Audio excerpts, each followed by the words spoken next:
On va partir en voyage maintenant à Jaipur, au Rajasthan. Cette ville est aujourd'hui la capitale mondiale des pierres précieuses. Tenez par exemple 90% des émeraudes brutes, comme celles que vous voyez sur cette photo, ils sont polis. Petites marques, grandes industries du luxe, la majorité des entreprises viennent ici pour s'approvisionner. Nous avons suivi Charline, une Bretonne qui lance sa marque de bijoux, ainsi que la directrice artistique de Bulgarie. Voilà 30 ans qu'elle vient à Jaipur. Nicolas Bertrand, Leïla Yaker et Guillaume Marc. Assis sur un bout de trottoir, comme si de rien n'était. Ces messieurs s'échangent des pierres précieuses ou semi-précieuses. Rien de plus normal. Nous sommes à Jaipur, capitale du Rajasthan, surnommée la ville rose.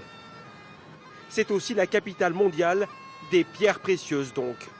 Vous en trouverez à tous les coins de rue, turquoise, saphir ou émeraude. Elles viennent de Gambie, en Afrique. Elles ne sont pas produites ici, ni même en Inde pour la plupart. Mais c'est ici qu'elles s'échangent. La ville attire des acheteurs de pierres du monde entier, comme Charline Barbelette. Elle vient de lancer sa marque de bijoux et bien sûr, c'est à Jaipur que tout commence aussi pour elle. C'est vraiment la ville où on peut trouver plein de choses, plein de pierres différentes. On peut faire plein de bijoux de différentes formes comme on le souhaite. Ce qui compte pour la française, ce sont les prix. Et ici, il y a des pierres pour toutes les bourses. Je cherche vraiment à faire des prix accessibles pour tout type de personnes. Là, par exemple, pour celle-ci, on est à 10 centimes d'euros environ. Tandis que celle-ci, on va être plus dans les 4 euros. Mais Jaipur, ce n'est pas seulement un immense marché. Ce sont aussi des ateliers de taille et de confection par centaines.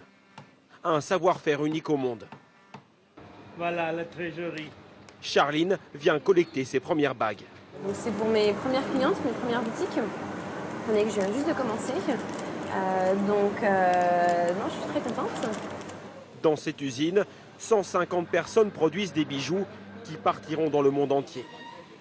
Le directeur a commencé à travailler ici quand il avait 14 ans, tout comme son père et son grand-père.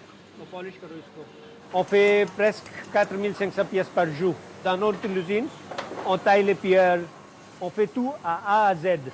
Quelqu'un qui vient avec les dessins, on termine, tout fini. À côté de cette production de masse, les maisons de joaillerie de la planète viennent elles aussi à Jaipur. Lucia Silvestri est directrice de création pour une grande marque. Elle vient ici depuis plus de 30 ans. L'adresse de son fournisseur est tenue secrète. Les pierres vendues ici sont parmi les plus chères au monde. Elles prendront bientôt place sur des parures uniques. C'est juste une esquisse.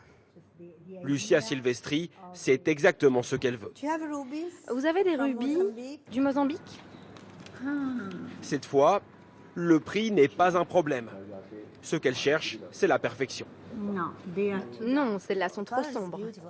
Les couleurs sont magnifiques, mais je ne veux pas trop montrer mon enthousiasme parce que... Sinon, les prix grimpent. Exactement. Les négociations se tiendront à huis clos. Ce sont les Maharajas qui, les premiers, ont fait venir des pierres précieuses à Jaipur pour leurs propres besoins au XVIIIe siècle. Depuis, le commerce n'a fait que prendre de l'ampleur. Aujourd'hui, les ventes de bijoux et de pierres précieuses dépassent les 30 milliards d'euros par an.